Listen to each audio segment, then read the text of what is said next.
is the key of the morning and the bolt of the evening. That's a quote from Saint Augustine. Hello and welcome to the Sparkle family, where we love, we live, we laugh, and we learn together in faith and family. Today we are exploring the most powerful and perfect prayer, the Our Father, taught to us by Jesus himself. Let's break it down step by step and discover what it really means when we say these holy words.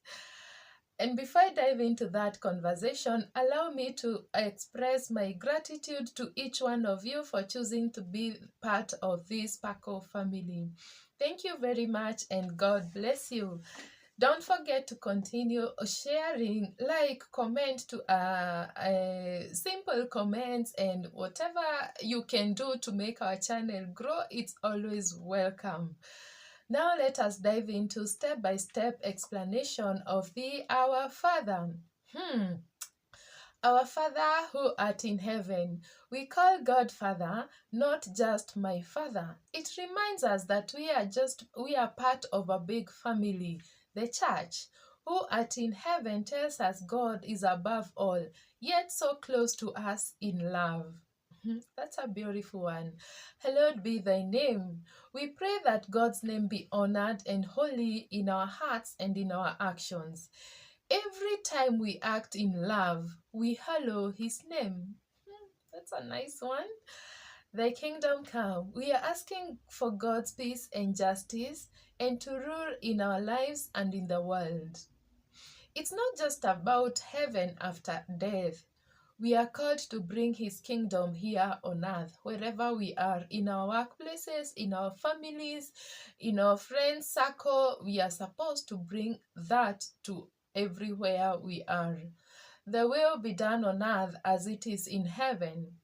Like angels obey in heaven, we ask God to trust and follow his perfect will here on earth, even when it is hard.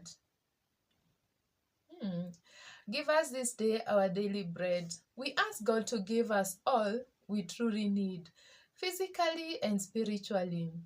It's a reminder to live one day at a time, trusting in him.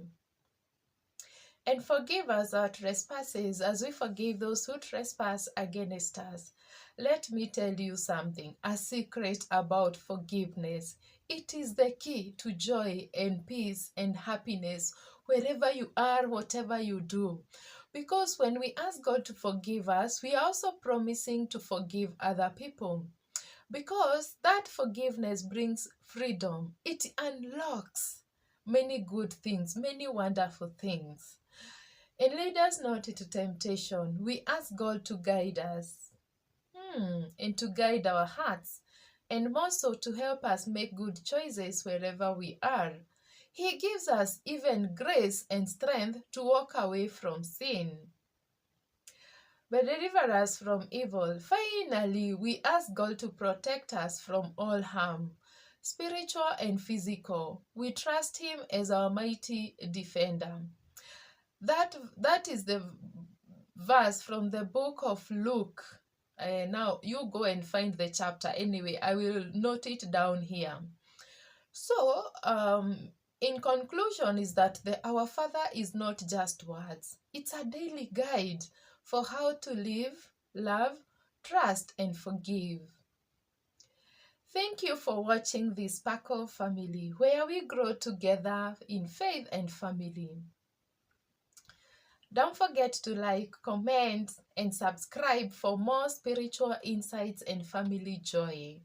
Keep loving, keep laughing, keep living, and keep learning with faith and in this family. And before I end, I want to end with a quote from Pope Benedict XVI, who says that the Our Father is the summary of the whole gospel. Wow, this is a very wonderful thing. Let us say the Our Father with a lot of faith, with a lot of love, and with a lot of hope, because the Our Father is the most beautiful and wonderful prayer that Jesus left us. It's a reminder of Jesus teaching the apostles how to pray. Thank you and Bye bye.